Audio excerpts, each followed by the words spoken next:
حضور مفتی غلام حیدر قادری علیہ رحمت و رضوان کی ذات یقیناً بڑی عظیم ذات ہے۔ جس طرح ایک گھنے اور پھلدار درخت سے اللہ کی بے شمار مخلوق استفادہ حاصل کرتی ہے، کوئی اس درخت کے چھاؤں میں بیٹھ کر فائدہ اٹھاتا ہے، کوئی اس کا پھل کھا کر اپنی بھوک مٹاتا ہے، کوئی اس کی لکڑیوں سے استفادہ حاصل کرتا ہے۔ ٹھیک اسی طرح حضور مفتی غلام حیدر قادری کی ذات بابرکات تھی کہ کوئی حضرت کی تقریر سے فائدہ حاصل کرتا تھا، کوئی ان کی تحریر سے فائدہ حاصل کرتا تھا، کوئی ان کی تدریس سے فائدہ حاصل کرتا تھا، کوئی ان کی صحبت میں بیٹھ کر ان کے نصیحت آمیز کلمات سے زندگی گزارنے کا طریقہ اور ڈھب سیکھا کرتا تھا۔ حضور مفتی غلام حیدر قادری رحمۃ اللہ علیہ کو اللہ تبارک و تعالیٰ نے بے شمار خوبیوں کا جامع بنایا ہے۔ عالم بہت ہے، مفتی بہت مل جائیں گے، خطیب بہت مل جائیں گے، لیکن یہ ایسے خطیب تھے جنہوں نے ہزاروں خطیب کو پیدا کر دیا، ایسے شاعر تھے جنہوں نے ہزاروں شاعر کو پیدا کر دیا، یہ ایسے ادیب تھے جنہوں نے ہزاروں ادیب کو پیدا کر دیا، یہ ایسے نقیب تھے جنہوں نے ہزاروں نقیب قوم کے حوالے کیا، یہ ایسے عالم تھے جنہوں نے نہ جانے کتنے عالموں کو علم کے تاج زرعی سے نوازا۔ یقیناً حضور مفتی غلام حیدر قادری رحمت اللہ علیہ کی ذات کو رب نے اس قدر اونچائی اور بلندی عطا فرمائی تھی کہ حضور سید عالم صلی اللہ علیہ وسلم کی سیرت کا مطالعہ کیجئے، آپ کی سیرت کو پڑھنے کے بعد پتہ چلتا تھا کہ حضور مفتی غلام حیدر قادری رحمت اللہ علیہ نے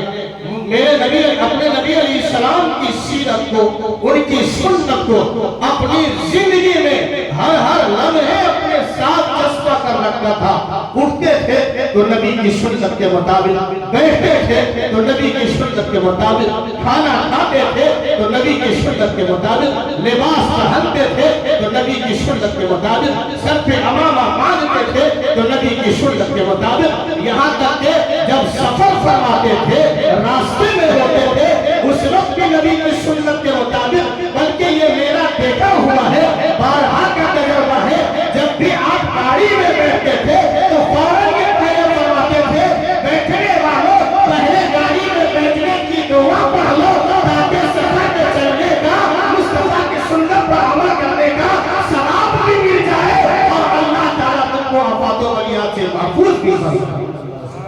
حضور مفتی غلام حیدر قادری رحمت اللہ علیہ کو کون سمجھ سکتا ہے؟ وہ ایک خاموش انجمن کا نام مفتی غلام حیدر قادری، ایسی انجمن، ایسی کوئی مفتی غلام حیدر قادری علیہ رحمت و رضوان نے سجائی ہے۔ یہ مہک پھول دیکھ رہے ہیں،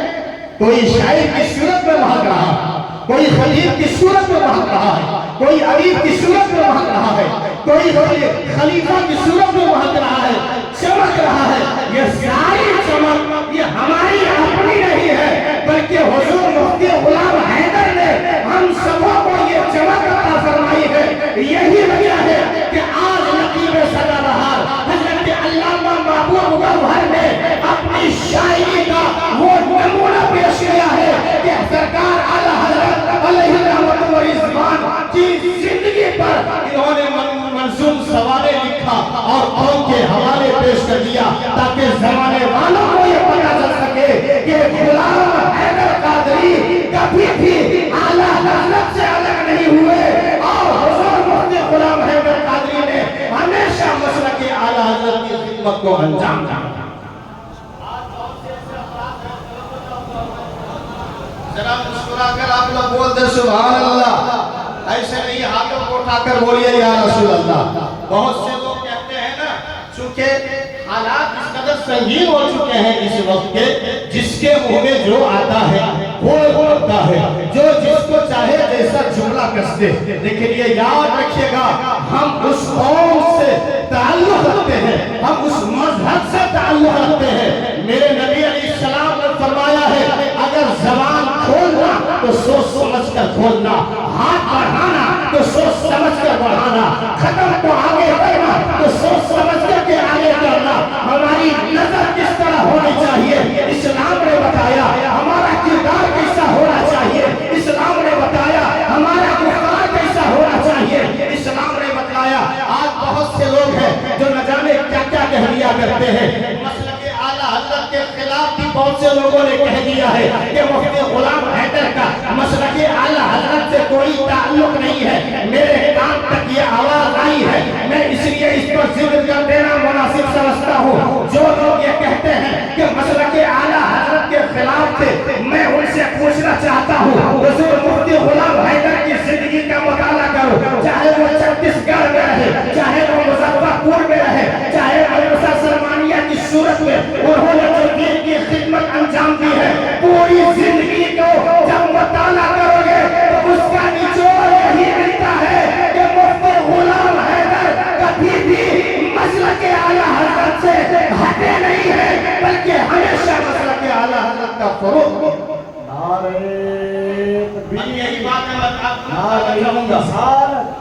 مسلک اعلیٰ حضرت اور سے تحلق شریف۔ میں آپ سے یہ پوچھنا چاہتا ہوں، اتنے سارے علماء بیٹھے ہیں حضرت کے شاہدوں میں، ان کے خوشابشروں میں، یہ سارے دیکھ رہے ہیں الحمدللہ سب لوگوں نے حضرت سے فیض حاصل کیا۔ اور میں یہ ڈنکے کی چوٹ پر کہنا چاہوں گا کہ جس نے بھی حضور مفتی غلام حیدر سے فیض حاصل کیا ہے، ان کی بارگاہ میں زانوِ تلمس پہ کیا ہے، دنیا کے کسی بھی کونے میں چلے جاؤ، ہندوستان کے کسی بھی گوشے میں چلے جاؤ، یہاں کا پروردہ، یتیم خانے کا پروردہ، مفتی غلام حیدر کا پروردہ کوئی بھی مسلک اعلیٰ حضرت کے خلاف نہیں ہے۔ ایک فرد بھی دکھا دو گے جو یہاں کا پروردہ ہو اور وہ مسلک اعلیٰ حضرت کے خلاف ہو، تیری بات قابل قبول ہوگی، لیکن یہ یاد رکھنا قیامت تو آ سکتی ہے مگر کبھی بھی کوئی شخص ثابت نہیں کر سکتا ہے کہ مفتی غلام حیدر مسلک اعلیٰ حضرت کے خلاف۔ آج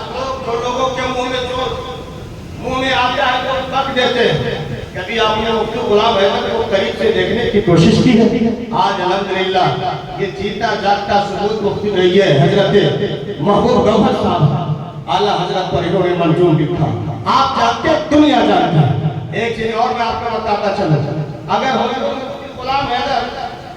مسلک اعلیٰ حضرت کے خلاف ہوتے، میرے تاج الشریعہ نے خود بلوا کر انہیں اپنا خلیفہ کیوں بنایا تھا؟ ذرا بولو اور سے بولو سبحان اللہ۔ اس سے پتہ یہ چلتا ہے کہ نظر والے کو نظر والا جانتا ہے، اہل دل کو اہل دل جانا کرتے ہیں۔ مفتی غلام حیدر کو تاج الشریعہ کی نگاہ ولایت نے دیکھا اور سمجھ لیا کہ اتری بہار میں اگر مسلک اعلیٰ حضرت کی سچی کوئی خدمت کر رہا ہے تو وہ مفتی غلام حیدر کا۔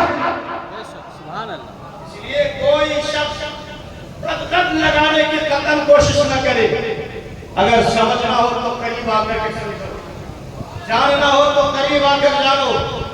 حضور مفتی غلام حیدر رحمۃ اللہ علیہ کی کیا شخصیت ہے، کتنی عظیم شخصیت ہے، ان کو اگر جاننا ہے سمجھنا ہے تو قریب آئیے۔ آپ بھی جانتے ہیں، دنیا جانتی ہے مفتی غلام حیدر قادری رحمۃ اللہ علیہ، وہ نہ جانے لوگ کیا کیا کہتے تھے، مگر اتفاق سے کبھی ان کی ملاقات ہو جائے مفتی غلام حیدر سے، یا وہ اگر آ جاتا تھا مدرسے میں، میرے غلام حیدر کا اخلاق اتنا اعلیٰ تھا کہ وہ دشمن بھی جاتے وقت یہی جملہ کہہ کے جاتا تھا کہ میں نے بڑے بڑے عالموں کو دیکھا، بڑے بڑے پیروں کو دیکھا، بڑے بڑے ادیبوں کو دیکھا، بڑے بڑے نبیوں کو دیکھا، بڑے بڑے خطبہ کو دیکھا، بڑے بڑے وارث انبیاء کو دیکھا، لیکن مفتی غلام حیدر کا اخلاق اتنا اعلیٰ پایا ہے کہ ایسا اخلاق کہیں نظر نہیں۔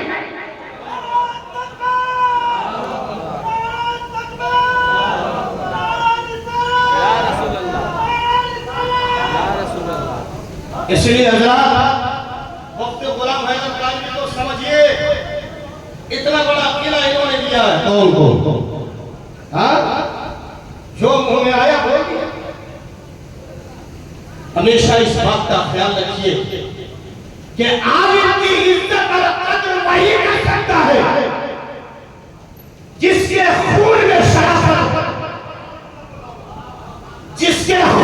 شرافت ہو، وہی عالم کی قدر کر سکتا ہے، ورنہ جس کے خون میں اگر ملاوٹ ہو وہ کبھی بھی عالم کی قدر نہیں کر سکتا، وہ تعصب کی نظر سے دیکھے گا۔ لیکن ہم اعلیٰ حضرت کے ماننے والے ہیں، میرے اعلیٰ حضرت نے کبھی کوئی تعصب نہیں کیا ہے، بلکہ ہمیشہ ہمیں یہی پیغام دیا ہے کہ سرور کہوں کہ مالک و مولا کہوں تجھے، باغ خلیل کا گلے زیبا کہوں تجھے، لیکن نظارے حق میں سکن اس نے کر لیا، خالق کا بندہ ذات کا آقا کہوں۔ یہ پیغام جو مفتی غلام حیدر نے دیا ہے، اور آپ چلے جائیے نا مظفر پور چلے جائیے، ویشالی چلے جائے، دیکھیے مولانا عبدالکلام صاحب یہ بھی حضور حیدر ملت کے خلیفہ ہیں، سبحان اللہ بولے، حضرت نے ان کو بھی خلافت سے نوازا تھا۔ ہمارے میں شمار علماء کرام ہیں، وقت نہ ہونے کی وجہ سے میں علماء کا نام نہیں لے حضرت خود نام لے لوں گے، لیکن یہ یاد رکھیں ویشالی چلے جائے، موتیہاری چلے جائے، بیتیا چلے جائے، سیتا مڑھی چلے جائے، مظفر پور جائے، پٹنہ جائے، رائے پور جائے، چھتیس گڑھ جائے، جس علاقے میں بھی آپ جائیں گے الحمدللہ اعلیٰ حضرت کے مسلک کو میرے مفتی غلام حیدر نے اس قدر عام کیا ہے کہ یہ چہرے کے اجالے بتا رہے ہیں کہ ہم مسلک اعلیٰ حضرت کے کل بھی وفادار تھے، آج بھی وفادار ہیں، صبح قیامت تک وفادار رہیں گے۔ مفتی غلام حیدر نے ہر علاقے میں دین و سنت کی خدمت انجام دے کر ہمیں اور آپ کو یہی باور کرایا ہے کہ کن کے رضا ہے خنجرے خوخار برقرار آدھا سے کا دو خیر منائے نشر کرے، جو مصطفیٰ کا نہیں ہو سکتا وہ ہمارا نہیں ہو سکتا ہے، اور جو مصطفیٰ کا ہے وہ چاہے جس قبیلے سے تعلق رکھنے والا ہو، جس خاندان سے تعلق رکھنے والا ہو، جس شہر کا رہنے والا ہو، اگر وہ مصطفیٰ کا ہے تو اسے سینے سے لگا لو۔ یہی مفتی غلام حیدر نے پیغام دیا ہے، اس لیے تو ہم کہتے ہیں کہ وادی رضا کی کوہ ہمارا رضا کا ہے، جس سمت دیکھیے وہ علاقہ رضا کا ہے۔ السلام علیکم۔